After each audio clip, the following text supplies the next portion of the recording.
A man's breath hung heavy in the frozen air, the rhythm steady, determined, each exhale drifting like smoke from the barrel of a freshly fired rifle. Snow fell in solemn flakes, whispering across the landscape, masking scars no one else could see. His knuckles, cracked and bloodied, trembled slightly as he tightened the grip on his tools, remnants of a life he'd once believed mattered. Behind him stood a darkened mansion, silhouetted like a ghostly sentinel, windows dim with secrets, promises, and quiet betrayals yet to be revealed. He glanced upward, eyes hard as flint, into a sky gray with the cold steel of coming storms.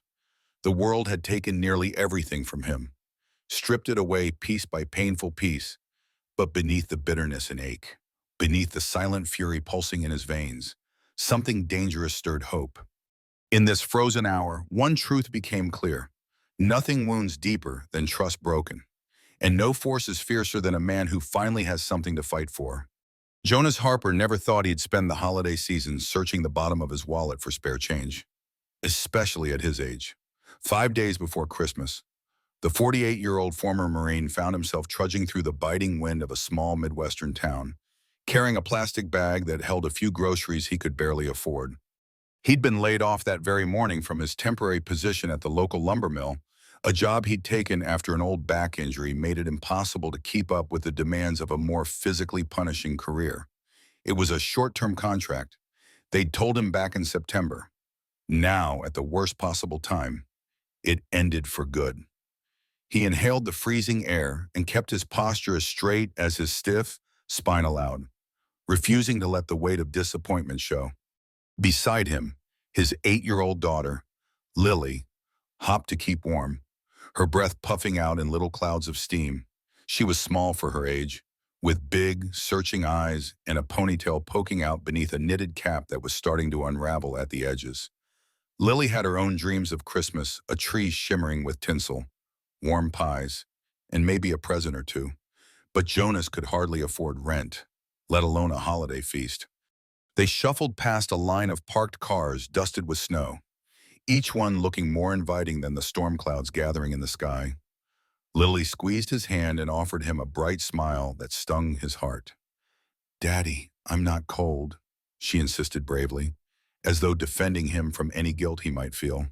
Her coat, however, told a different story. Its sleeves were too short, revealing her thin wrists, and the zipper kept catching where a tooth was missing. Jonas swallowed the lump in his throat, reminded of all the small ways life had been crumbling around them. He tried to keep it together, giving Lily the best he could manage with leftover paychecks from the mill, a bit of veteran's disability, and the odd side job fixing neighbors' lawnmowers or patching up roofs. But as the days grew colder, so did their prospects. He'd known real cold in the deserts overseas, the kind of chill that sneaks up when the sun sets. But nothing stung quite like the slow freeze of despair creeping into his daily life. He might have left the Corps years ago, but the discipline remained, along with a persistent ache in his lower back that reminded him of what he could no longer do. Most employers would take one look at his limp and the long gap in his resume, then wave him off. He didn't blame them.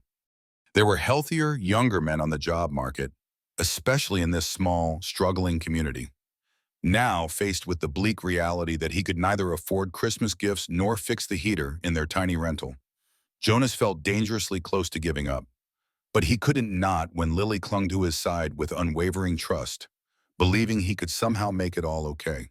The mill closure had left him with a single paycheck that barely covered the overdue electric bill and a few groceries, a loaf of bread, some canned soup, and the cheapest eggs on the shelf. The money was gone faster than the sun slipped behind the winter sky, leaving him with the stark understanding that, come January, they might not have a place to live. As they neared the bus stop, the wind picked up, swirling snow and little cyclones around their feet. Lily's laughter, pure and innocent, was a balm to his frayed nerves. He forced a smile for her sake, never suspecting that a simple act of kindness in the swirling snow would soon tilt his entire world. Jonas's memory often drifted back to his days in the Marines. He was once a strong, confident soldier who believed he could endure anything. Over the course of multiple deployments, He witnessed friends come and go, some carrying physical scars, others bearing wounds invisible to the naked eye. His own discharge was medical. A piece of shrapnel had wedged dangerously close to his spine in the final months of his service. For a while, doctors said he might not walk again. But Jonas fought through rehab, fueling his determination with thoughts of a life beyond the desert sands. He returned stateside to a home that felt both familiar and alien. The house he shared with Lily's mother had changed in his absence. Or maybe he was the one who had changed. There was no ticker tape parade or shining path laid out for him. Instead, the challenges of civilian life struck hard. When Lily was just 3, her mother left citing the difficulties of supporting a wounded Marine with uncertain prospects. Jonas never blamed her out loud. He simply steeled himself, focused on Lily, and spent his days doing any job that would keep them afloat. The real trouble was in his back, which flared up unpredictably, sometimes forcing him to stay in bed for a day or rely on leftover medication from the VA hospital. He tried everything: physical therapy, odd shifts at the local hardware store, or anything that might allow a single father to juggle parenting. Over time, his pride took hits with every rejection letter from potential employers. They saw a middle-aged vet with half a limp, no steady references, and a child to care for on top of it all. If not for a small monthly disability check, he might have ended up homeless months ago. For Lily's sake, he never revealed just how dire things were. He hid late payment notices behind cereal boxes and rationed out meals with the skill of someone used to making do in the field. He stuffed the apartment windows with towels to keep out the draft, wearing multiple layers so Lily could have the heater running in her room. Her well-being was his oxygen. If she was safe, if she was fed, if she was smiling, then Jonas believed he could endure any personal defeat. To stave off the nightmares, both figurative and literal, Jonas kept busy. On good days, when his back cooperated, he'd fix neighbors' leaky faucets or patch up an old fence. He had a gift for mechanical repairs, a skill he honed in the field. On difficult nights, he sometimes visited the old VFW hall to share a coffee with other veterans. The older men there understood his haunted look, recognized the quiet desperation in his eyes. They'd pat him on the back, talk about the good old days, and remind him that life still held promise. But not many could offer a hand in this struggling economy. Now, as he trudged through swirling flakes and an icy wind, Jonas recalled a story one of his fellow vets told him. Sometimes hope appears when you're on your last thread. He always thought of it as a cliché. After all, he'd heard plenty of tall tales meant to inspire men in uniform stories about hidden angels and improbable acts of kindness. But somewhere deep inside, he carried a sliver of belief that maybe, just maybe, there was a turning point waiting for him. He just hadn't found it yet. He glanced at Lily, who was stomping her feet on the concrete to keep warm. Her grin was as unwavering as a soldier's resolve. In her 8 years, she'd learned how to lighten the tension in her dad's shoulders with just a glance. She teased him about his serious face or told him she loved his funny limp, calling it a hero's walk. In truth, Lily's optimism was the buoy that kept Jonas afloat in an ocean of doubt. If he ever needed a reminder of why he kept fighting, all he had to do was look into her bright, curious eyes. That fateful afternoon, the sky looked like a heavy gray curtain, threatening to drop inches of snow at any moment. Jonas and Lily had just stepped off the bus near the town's outskirts, an area dotted with old farmland and a few large estates. They usually didn't come this far, but Jonas had heard rumors of potential day labor on one of the properties. Rumors of needing fences repaired or barns cleared, anything that might pay. As they walked along a narrow back road, an elegant sedan sat sideways in a ditch, tires spinning uselessly in fresh snow. The driver's side door was ajar, and a figure in a dark belted coat stood beside the car, examining the half-buried rear tire. Jonas recognized an opportunity if he helped. Maybe the owner would offer him some compensation or lead to a small job. Even if not, ignoring someone in need wasn't in his nature. He told Lily to stay on the shoulder, then carefully approached. The woman turned at a crunch of his boots on ice. Her face, framed by silver-streaked hair, was etched with a mixture of frustration and relief when she saw someone approaching. Jonas noted her refined posture and the calm, assessing look in her eyes. She introduced herself as Evelyn Hathaway and apologized for causing any inconvenience.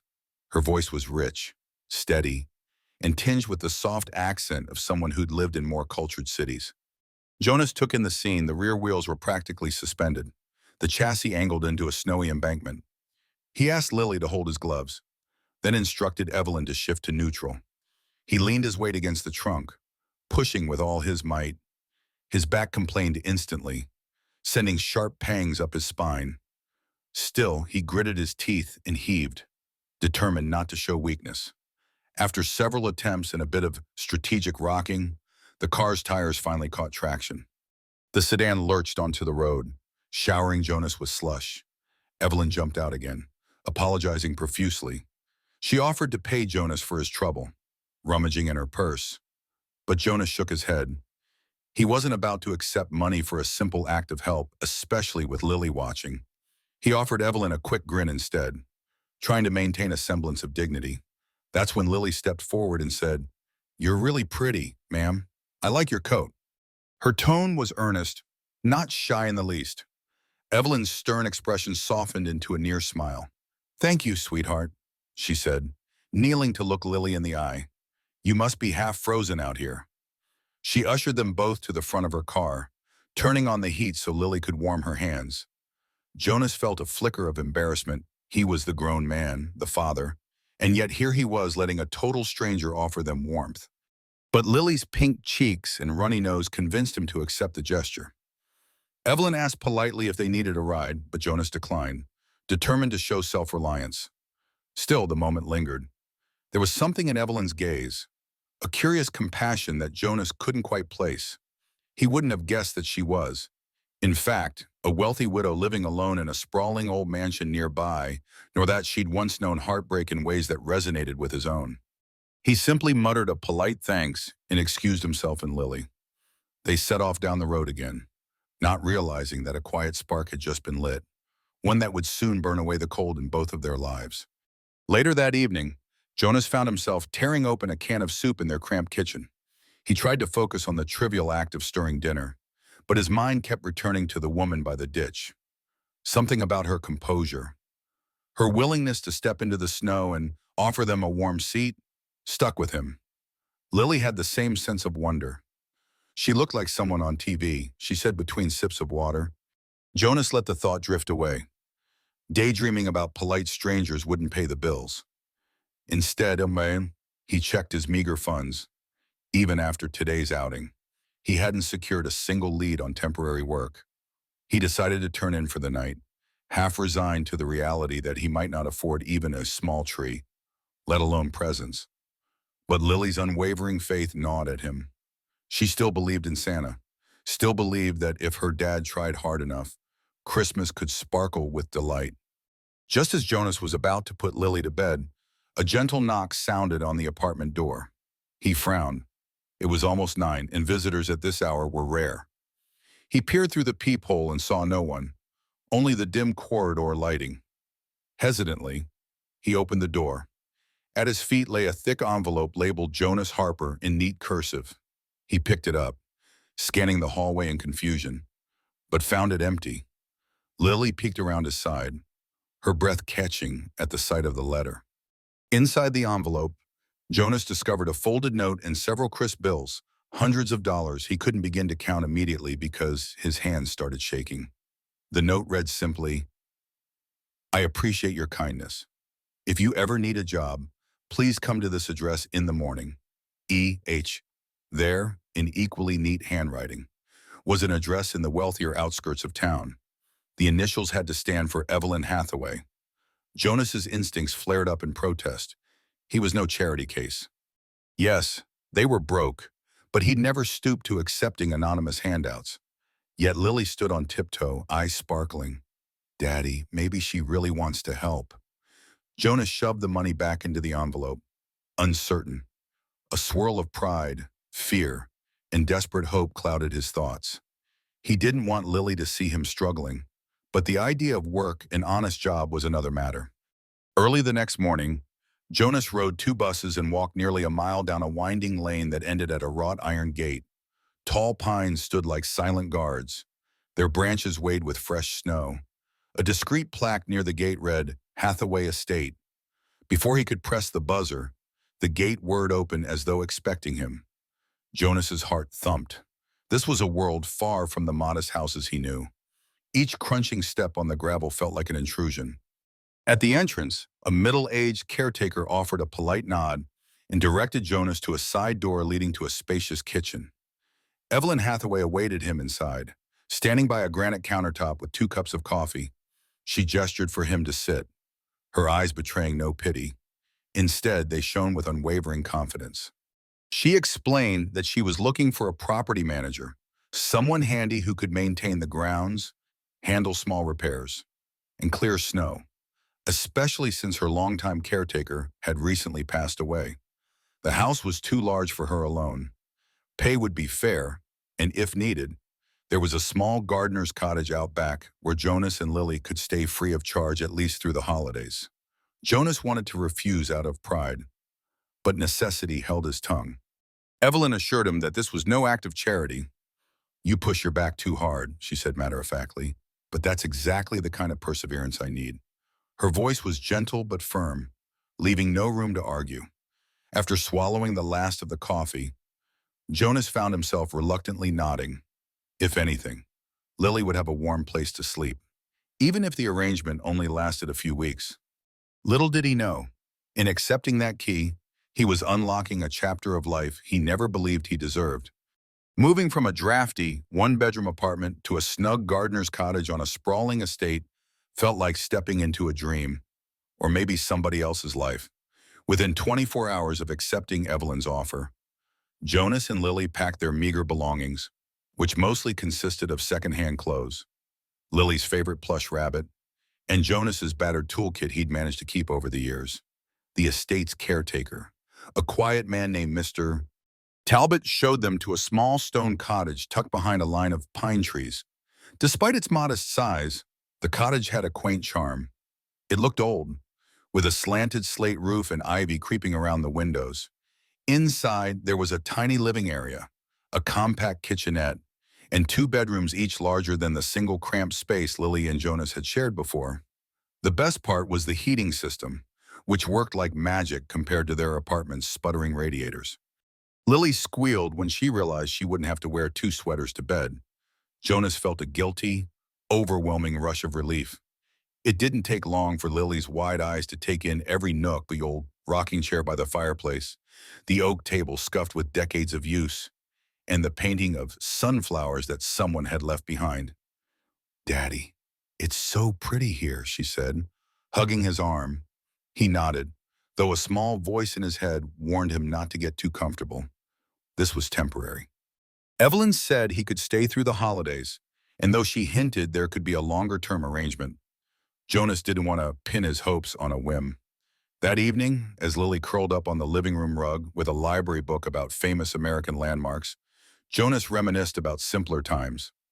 Christmas used to mean assembling an artificial tree in the living room, while holiday music played from an old radio.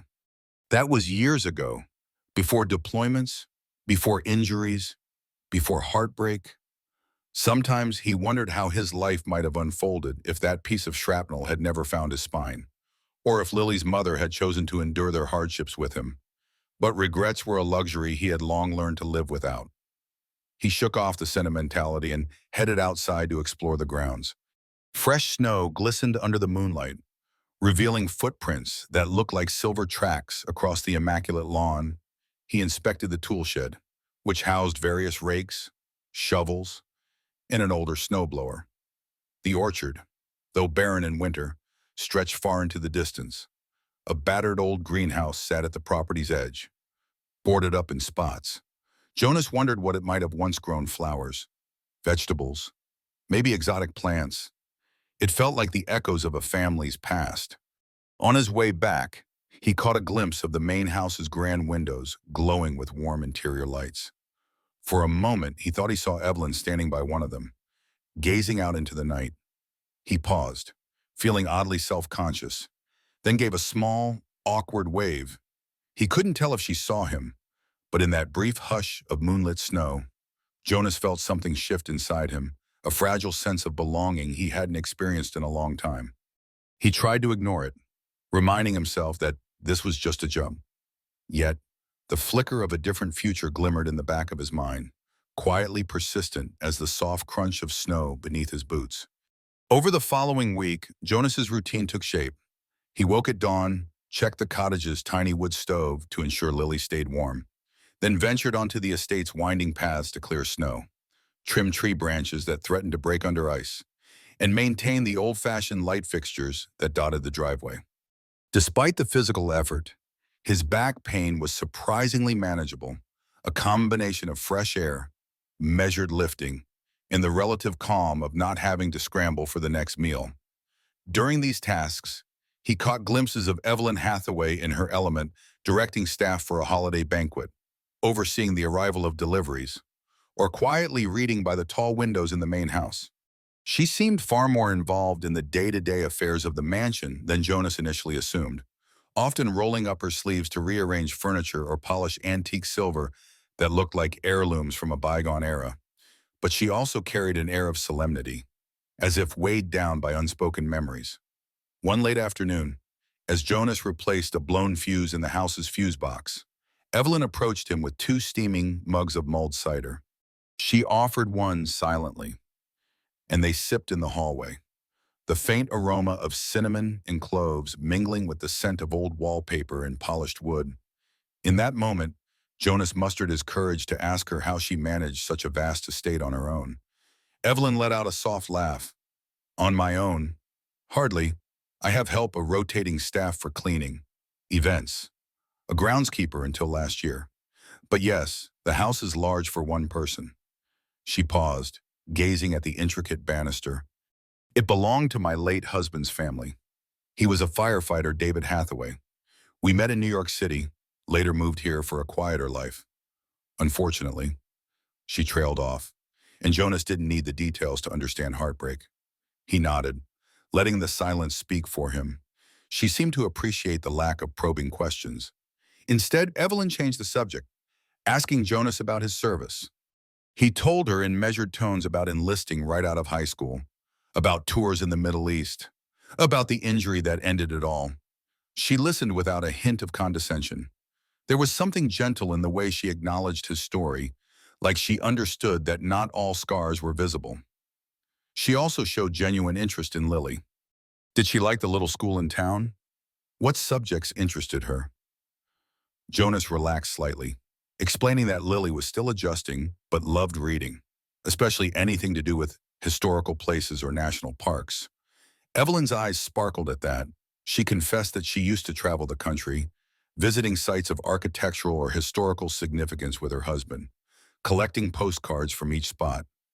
Maybe Lily would enjoy looking through them, she offered. Jonas found himself touched that this woman, who had every reason to remain aloof in her plush world, would extend such personal kindness. That evening, back into the cottage, Jonas couldn't shake the memory of how Evelyn's voice softened when she spoke about her husband. The last time he'd felt a connection, an unspoken understanding, had been with a fellow Marine years ago, both grappling with the invisible weight of their experiences. He reminded himself that Evelyn was just an employer, a gracious one, but still someone from a different sphere of life. Yet, the small notes of compassion she offered felt like small gifts, gently loosening the knot of pride that bound him so tightly. Despite finding a cautious sense of belonging on the estate, Jonas couldn't entirely escape the whispers and side glances from others. The local repairman, the part-time event staff, and even the folks at the hardware store seemed to watch him with a mix of curiosity and envy. He overheard remarks about the soldier who's got the ear of the widow, and it made his stomach twist. Part of the tension came from the fact that Evelyn Hathaway was well known in the community, not just for her late husband's legacy, but also for her substantial philanthropy. A quiet sense of hierarchy permeated everything. Jonas had never felt comfortable rubbing elbows with people who wore custom-tailored clothes or drove cars worth more than he'd earned in a decade. He'd see their polite smiles at the estate's events, the practiced, distant courtesy. Now and then, A stray comment about Evelyn's little project would reach his ears. He knew that some people saw him and Lily as a charity case, a heartwarming Christmas gesture from a wealthy widow. The notion infuriated him. Every time he tinkered with a broken lamp or lugged heavy tree branches from the driveway, he wanted to prove that he was here on merit, not charity. He took pride in leaving every area he touched just a bit better than before. He replaced bulbs with energy-efficient ones, stacked wood in a neater pile, and even stabilized a shaky banister at the greenhouse entrance. Jonas prided himself on his thoroughness. If he was going to do a job, he'd do it right. Yet the friction wasn't all external. Jonas's own sense of pride battled daily with the reality that he was living on someone else's property for free. He resolved not to grow attached to the warmth of the cottage or the gentle hush of the estate's pine groves. Lily was another matter. She came home from school beaming about how she told her classmates she lived in a fairy tale garden. She loved reading by the big window, curled in an Afghan blanket. Jonas reminded her probably too often that they might have to leave come January. He noticed her face always fell at that, but she tried to be brave. It became evident to Jonas that while Evelyn had a quiet dignity about her, not everyone in her social circle shared it. He recalled his first brush with her extended family at a small gathering. One of her distant relatives had cornered Jonas near the buffet table, feigning politeness while fishing for details about his finances and personal life. The insinuation was that he was taking advantage of Evelyn. Jonas had to step away before his marine instincts made him say something he'd regret. He spent the rest of that evening ensuring Lily remained blissfully unaware of the tension in the room. Despite all this, he found himself drawn to moments when he and Evelyn accidentally crossed paths in the corridors or shared coffee in the kitchen. She never spoke down to him, never made him feel lesser. Their conversations felt like genuine exchanges between two souls who'd seen their share of hardship. And while Jonas tried to keep emotional walls up, he couldn't help noticing how easy it was to talk to her, to laugh at some silly mishap Lily had at school, or to silently acknowledge their shared complexities. With Christmas drawing nearer, the estate shimmered under wreaths, lights, and the hopeful promise of a season that could bring both healing and heartbreak. One chilly afternoon, Lily dashed inside the main house to show Evelyn a picture she had drawn. Jonas was busy repairing the greenhouse door, so he let Lily wander, trusting she wouldn't roam far. He knew she loved the old architecture and the holiday decorations that were being set up for a charity event Evelyn planned. Dusk settled early, and the faint glow of lanterns illuminated the hallway as Lily admired the evergreen garlands looped around the banisters. She ventured into a small parlor near the front of the house, where a towering Christmas tree stood, decorated with glass ornaments of every shape and color. Fascinated, Lily edged closer to inspect a delicate, iridescent angel figure. Without warning, the stand beneath it wobbled. Lily instinctively reached out, but the fragile ornament slipped through her fingers, shattering on the hardwood floor. The sound of breaking glass sliced through the holiday calm like a warning bell. Evelyn appeared in the doorway almost immediately, alarmed. Lily, eyes wide, fell to her knees, trying to gather the shards. Her small hands trembled as she realized she might have damaged something precious. Jonas, hearing the commotion, hurried in, heart pounding. There, in the warm glow of the overhead lights, Lily tearfully confessed to breaking the ornament. Jonas's protective instincts surged. He stepped between Lily and Evelyn, apologizing profusely, offering to replace it. Evelyn looked past Jonas, her gaze gentle despite the visible pain in her eyes. "That was from my husband's collection," she murmured. For a moment, Jonas feared the worst, that they'd be asked to leave, that Lily's curiosity had burned the fragile bridge they were walking. Lily's tears flowed freely, each one piercing Jonas with guilt. He wished he could turn back time, snatch that ornament from midair before it fell, shield Lily from disappointment and Evelyn from sorrow. But then Evelyn knelt beside Lily, picking up the largest pieces with careful fingers. "Accidents happen," she said quietly, ushering Lily away from the sharp edges. Jonas started to object, to say they'd pay for it somehow.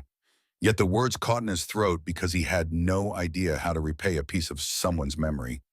Instead, he braced himself for Evelyn's condemnation, or Worse, her pity. It never came. Evelyn placed the fragments in a dustpan and set them aside. Maybe we'll find a way to piece it back together, she suggested softly, though it was clear many slivers were gone forever. She sighed, pressing a hand to her chest as if steadying herself. Your father has told you to be careful, hasn't he? She asked Lily. Lily nodded, still sniffling, and Evelyn stroked her hair. I broke one too, when I was your age. My grandmother just laughed and said it meant the angels were dancing too hard. Jonas tried to speak, to reiterate how sorry he was. Evelyn looked up at him. You didn't do anything wrong, she said. Then, softly, she stood and turned her attention to Lily. You're more important than any ornament. Lily, never doubt that. She gave the girl a hug. Jonas felt his own eyes sting because, in that moment, he realized how deeply Evelyn understood the value of people over possessions. Yet, he couldn't shake the shame gnawing at him. He had come into her life, bringing chaos and now broken heirlooms. Maybe it was time to leave before he damaged anything else. Jonas's guilt over the shattered ornament lingered, but he had little chance to brood as the estate bustled with preparations for Evelyn's annual holiday fundraiser. The house was a flurry of activity caterers, decorators, and staff from the local historical society scurried around, transforming the already grand mansion into a glittering winter wonderland. Amidst the hustle, Jonas tried to stay out of the way, focusing on tasks like salting the icy driveway and trimming extra boughs of evergreen to accent the front porch. A day before the event, an unexpected visitor arrived, Gregory Hathaway, Evelyn's brother-in-law. Gregory was tall, silver-haired, and immaculately dressed in a tailored coat that screamed old money. His manner was stiff as he greeted staff, but Jonas sensed a quiet arrogance that set his nerves on edge. Late in the afternoon, Jonas found Gregory and Evelyn in heated discussion near the library. He hadn't intended to overhear, but their voices carried through the tall doors. It's a bad look, Gregory was saying. Your personal decisions are jeopardizing the Hathaway name. We have a trust, a legacy. People will talk. Evelyn's voice was sharper than Jonas had ever heard. I don't care about gossip. I care about people. If the trust is threatened because I choose to help a veteran and his daughter, then what use is the trust at all? Gregory's tone dripped with condescension. You are the sole beneficiary now.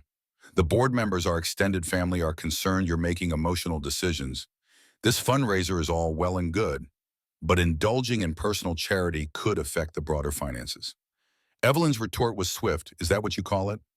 Personal charity. Jonas works here. He's earning every cent. Jonas felt heat rise to his cheeks. He quietly stepped away, both frustrated and humiliated that the charity label was once again being weaponized. After dinner, as he walked across the yard to the cottage, he glanced at the windows of the main house. Gregory's silhouette appeared, and Jonas's gut churned. He didn't belong in that world of wealth and politics. He was a man trying to keep his daughter fed, not some cunning freeloader. Later that night, Evelyn knocked on the cottage door. She appeared tired but resolute, her jaw set in a determined line. She apologized on her brother-in-law's behalf, explaining that Gregory saw the estate purely as a family asset. He'll go home after the fundraiser, she said, her eyes flickering with annoyance. Don't let him get under your skin. Jonas forced a small smile, though deep down he wondered how long Evelyn would fight a battle that didn't need to be hers. As she left, he caught himself wanting to say something more to assure her that he appreciated her kindness, to remind her that she didn't owe him a defense. But the words stuck. He was torn between an intense respect for her courage and a crippling fear that he was pulling her into an endless conflict. Lily, half asleep on the couch, mumbled something about Miss Evelyn being like an angel. Jonas silently tucked a blanket around his daughter, all the while wondering if angels could survive in a world so intent on protecting money over people. Amid the swirl of preparations for the holiday fundraiser, Lily threw herself into the enchantment of Christmas. The estate's lively atmosphere, filled with carolers practicing on the front lawn and staff arranging poinsettias in the corridors, cast a spell on her imagination. She buzzed with excitement about lights, cookies, and the promise of something magical. Watching her, Jonas felt a stab of guilt. He hadn't had the heart to tell her that even with the new job, their financial situation was still precarious. His wages covered essentials, but the sudden jump from near homelessness to comfort was more fragile than it appeared.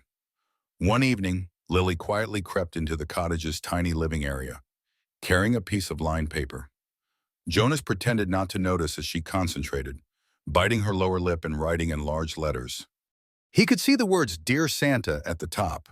It had been a while since Lily had written a letter to Santa last year.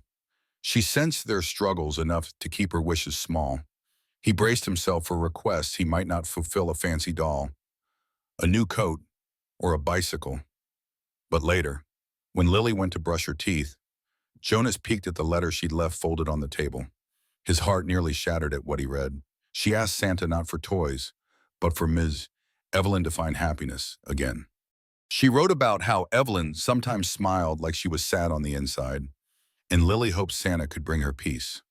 Lily also wished that Jonas wouldn't have to worry so much, so he could sleep better at night. Jonas placed the letter back exactly as he found it, tears pricking his eyes. He thought of all the times Lily had gone without so he could pay rent, or how she never whined about wearing the same old coat.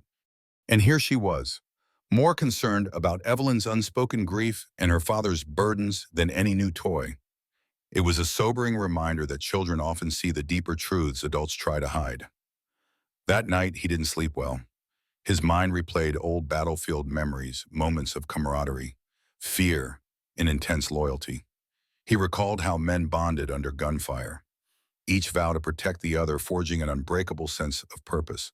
Yet, after leaving the service, that purpose had seemed elusive.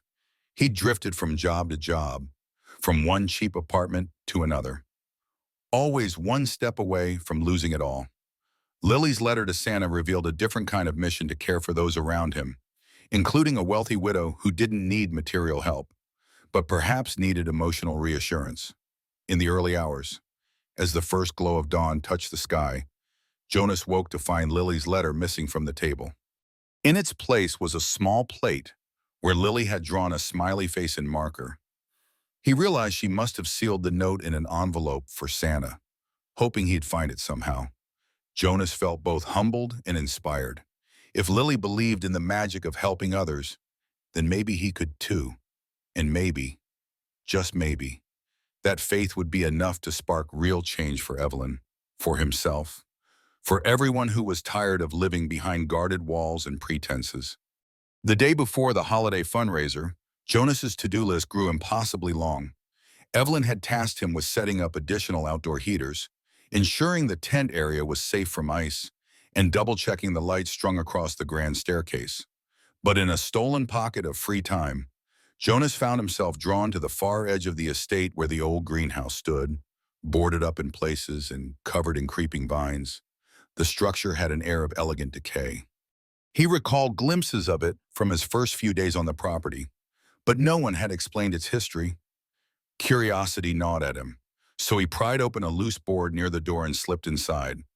Dust motes swirled in the cold, faint light. Rows of broken pots and dead foliage lined the glass walls. It smelled of damp earth and neglect, a once thriving space left to rot. Jonas imagined how vibrant it might have been in warmer months, how the glass panels might have sparkled in the sun. To his surprise, Evelyn appeared in the doorway moments later, carrying a flashlight. She seemed unsurprised to find him there, as if she, too, felt the pull of the greenhouse. "I used to spend hours here," she said quietly, shining the light over rusted watering cans and shelves cluttered with old gardening tools. "When I first moved in, I thought I'd cultivate orchids, or maybe tomatoes for a local soup kitchen. But after David passed, I never had the heart to keep it up." Jonas nodded, absorbing the subtle sorrow in her voice. He gently touched the edge of a cracked pane.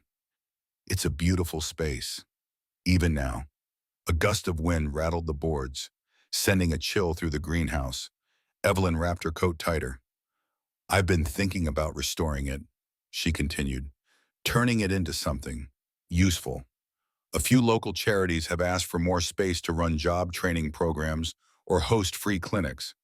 Maybe a place for veterans who need a hand, or single parents who can't afford daycare. Her idea resonated with Jonas more than she could know. He pictured Lily's letter to Santa, her concern for Ms. Evelyn's happiness, and it struck him that bridging Evelyn's philanthropic dream with the needs of the community could bring them both a sense of purpose. He confessed that he'd once volunteered at a community center in another town, teaching basic home repair skills to unemployed folks looking to add practical knowledge to their resumes. His eyes lit up when he spoke about it, surprising himself. Evelyn listened intently, her flashlight flickering over his face. That's exactly what we need. Someone with hands-on experience who genuinely cares. She paused, perhaps weighing the risk of asking too much. Jonas, if this event goes well, I'd like to propose a new project to the donors restoring this greenhouse as a community hub, and I want you to help oversee it. The offer stunned him. Oversee it. He was just getting used to having a roof that didn't leak.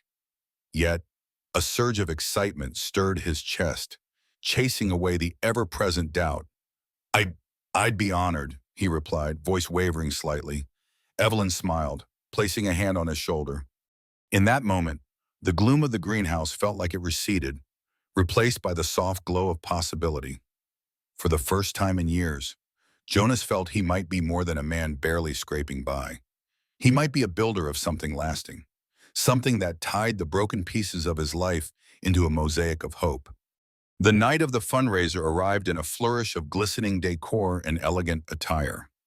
A winter storm had threatened to derail the event, but it held off, leaving the estate frosted in sparkling snow under a clear, starry sky. Rows of lanterns lined the driveway, leading a parade of luxury cars to the grand entrance. Inside, waiters in crisp uniforms circulated with trays of champagne and hors d'oeuvres, while a string quartet played softly near the fireplace.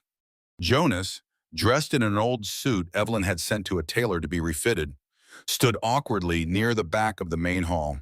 His reflection in the polished marble floor looked alien to him. He had never been comfortable in formal wear, and the slight tightness across his shoulders made him worry a seam might pop at any moment. Lily, however, was radiant in a simple red velvet dress. Courtesy of Evelyn, she flitted around excitedly, her eyes wide at the grandeur. Evelyn moved through the crowd like a seasoned hostess, graciously greeting local business owners, charity directors, and the occasional politician who'd come to shake hands. Jonas noticed Gregory Hathaway lingering with a cluster of suits in one corner. The brother-in-law's gaze flicked toward Jonas from time to time, carrying that unspoken tension. Jonas tried to ignore it and focus on Lily, who was entranced by an ice sculpture shaped like a reindeer. As the evening progressed, Evelyn tapped a spoon against her champagne glass, drawing attention to the small dais at the front of the room. The quartet hushed, and the buzz of conversation lowered to a whisper. She thanked everyone for attending, for supporting local charities, and for bringing holiday cheer. Then, much to Jonas's surprise, she singled him out by name. Many of you know I lost my husband, David, a few years back. She began, her voice resonating with the hush of the hall. In the time since when, I've searched for ways to honor his memory beyond simple philanthropy. This year, a chance encounter with Jonas Harper, a Marine veteran and single father, reminded me that resilience and kindness still run strong in our community. His dedication, his honesty, and his willingness to lend a hand embody the spirit of what David always believed, that no one should stand alone when they need help. Jonas felt heat rise to his cheeks as dozens of eyes turned in his direction. Lily gently squeezed his hand. He thought about stepping back into the shadows, but Evelyn's words rooted him in place. She went on to announce her intention to restore the old greenhouse as a community outreach center, offering job training, workshops, and resources for veterans, single parents, and anyone in need. The audience murmured with interest, some applauding softly. Evelyn nodded toward Jonas. I've asked Mr. Harper to help manage and oversee this project. His skill set and perspective are invaluable. I hope you'll all join me in supporting this new endeavor, in memory of David and in celebration of the countless unsung heroes in our midst. The applause grew louder, swelling into a genuine ovation for Evelyn's speech. Gregory frowned, but a few nodding heads around him indicated that people were more receptive than he might have liked. Standing there, Jonas battled a tempest of emotion.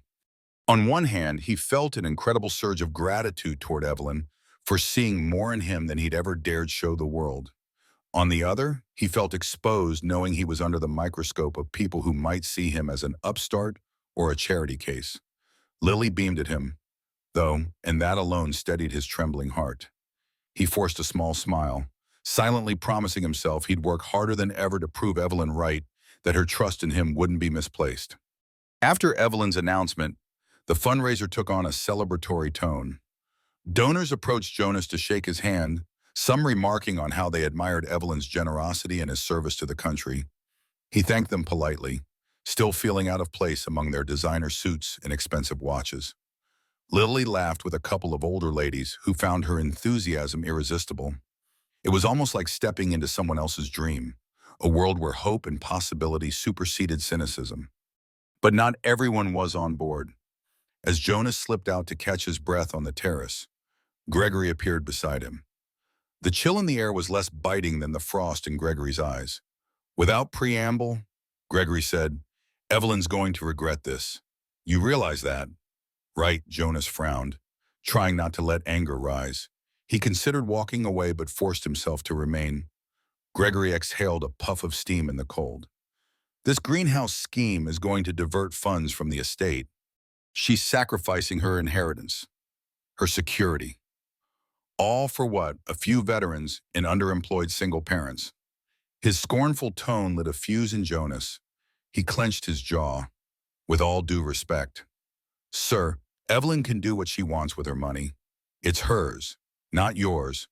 Technically," Gregory hissed, "the Hathaway estate has multiple stakeholders. We're not about to let sentimentality drain what David and generations before him built." Jonas realized then that Gregory's main concern was controlling the estate's finances rather than any real desire to preserve David's legacy. It was about power, influence, and the usual trappings that came with old money. Jonas took a step closer. "I'm not interested in your wealth. I just want to do something meaningful. For Evelyn, for the community, for Lily." He almost spat the words, but respect for Evelyn kept him in check. "If you have a problem, take it up with her. Don't corner me out here." Gregory's lips curled into a humorless smile. "Oh, I will. And we'll see how loyal Evelyn remains to you when the board threatens to freeze her assets." With that, he flicked invisible dust from his coat and stalked back inside, leaving Jonas seething. Part of him wanted to storm off, pack up Lily, and leave the estate that night. Maybe he had no business getting tangled in these high-stakes family affairs. He was a father trying to make ends meet, not a knight in shining armor. Yet, as he stared out over the moonlit snow, an image of Lily's wide, hopeful eyes and Evelyn's calm assurance flashed through his mind. They believed in him, both of them. Walking away now would mean giving up on the greenhouse project, giving up on a promise he'd made to himself to do better. And it would mean abandoning the first real sense of community and acceptance he'd experienced since leaving the Corps. He took a deep breath of the icy air, letting it sting his lungs. If Gregory wanted to wage a battle of influence and intimidation, Jonas had been through worse. The question was whether Evelyn could hold her ground in the face of her family's disapproval. The fundraiser ended after midnight, leaving the mansion quiet except for the staff cleaning up stray napkins and leftover decorations. Lily, exhausted from an evening of excitement, was already asleep in the cottage under a warm blanket. Jonas lingered in the main house's grand foyer, checking that the holiday lights were safely switched off and that no stray extension cords posed a hazard. He was startled to find Evelyn in the library, perched on the edge of a leather armchair, staring into the dying embers of the fireplace. She looked up as he entered, her eyes reflecting a mix of triumph and sorrow. "You did well tonight," she said softly. "Thank you for being part of this." Jonas cleared his throat, thinking about Gregory's threats. "I hope I didn't cause trouble. Your brother-in-law made it clear he's not thrilled with me, or the greenhouse idea." Evelyn's gaze flickered. "Gregory is set in his ways. He means well, in his own controlling fashion. But David never wanted me to become a statue in a gilded house, weighed down by tradition. My husband believed in using what we had to make a difference. I can't let Gregory's fear of losing a portion of the estate overshadow that. Jonas sank into the armchair across from her, the weight of the evening pressing it on his shoulders. I overheard you arguing with him. He threatened to cut you off, or something like that. Why risk so much for someone like me? His voice trembled slightly, voicing the question that had haunted him for weeks. Evelyn smiled, a gentle curve of her lips. This was never just about you, Jonas. It's about me finally living up to the ideals David and I shared. And yes, you've inspired me watching you handle everything life throws at you with quiet resolve. Seeing how Lily's eyes light up, even with so little. I realized I've been sleepwalking through my grief, letting the estate confine me. She glanced at the row of family portraits on the mantel, each bearing the Hathaway name with stoic pride. I was married for 15 years to a man who ran into burning buildings to save strangers.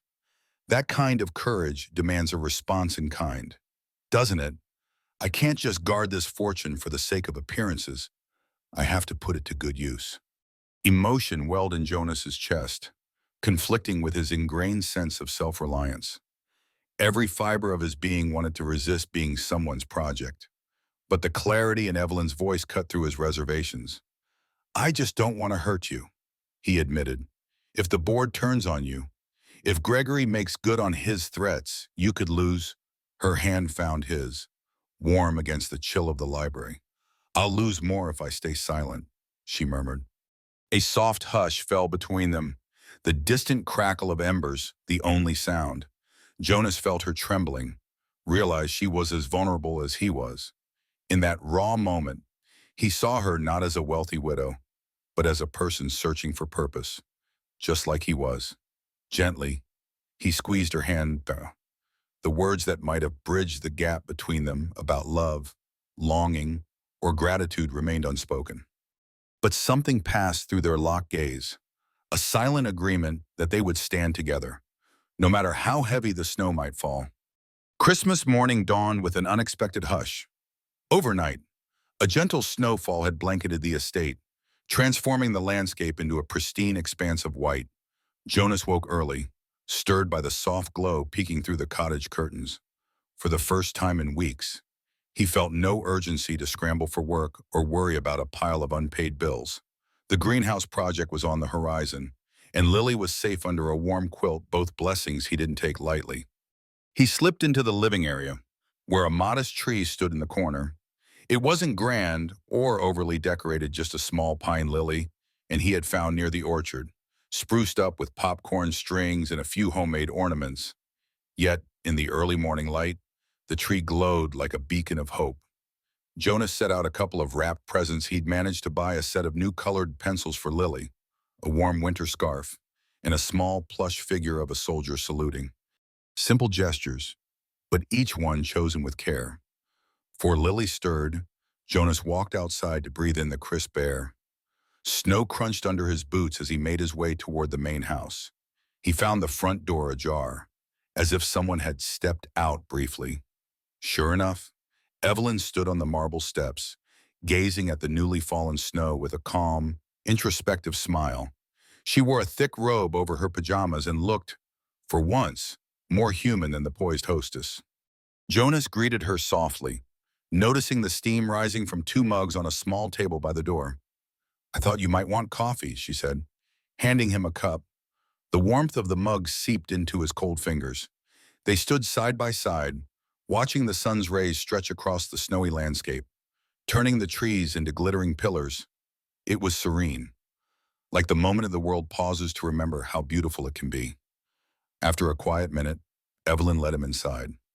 On a table in the foyer sat a fragile sight, the broken ornament Lily had shattered. Only now, it had been painstakingly glued together. Piece by piece, it was far from perfect. Cracks and missing slivers marred its once flawless surface, but it was still recognizable as an angel. Evelyn picked it up and held it out. It reminds me of people, she said. We break, but that doesn't mean we stop being whole in some way. Jonas felt a tightness in his chest, thinking of all the parts of himself he'd deemed broken: his back, his pride, his old dreams. "Thank you," he whispered, not entirely sure what he was thanking her for. Perhaps for seeing him as more than his scars, or for teaching Lily that mistakes could be mended. They returned to the cottage together, where Lily practically bounced off the walls with excitement to show Ms. Evelyn her gifts. The three of them shared cocoa and laughter, the morning unfolding in a tapestry of small joys. Jonas couldn't ignore the sense of peace that settled over him, a stark contrast to the stress and anxiety of just a few weeks prior. Outside, the untouched snow shimmered, the hush of Christmas enveloping the estate in a protective cocoon. Later, Jonas reflected on how life could turn on a dime. He'd met Evelyn by chance in a snowy ditch. Now they stood side by side, forging plans for a community greenhouse that would help countless people. He saw Lily's eyes sparkle, not for the stuff under the tree, but for the shared love filling the room. He felt Evelyn's presence at his side, no longer separated by wealth or pride or fear. In that unspoken union, Jonas discovered that second chances sometimes arrive without fanfare. They come disguised as simple acts of kindness, the warmth of a new friend, or the soft glow of Christmas light on fresh snow. And so, in the hush of that December dawn, Jonas Harper, once a struggling father with a battered spine and dim prospects, embraced the beauty of a future he'd never dared hope for.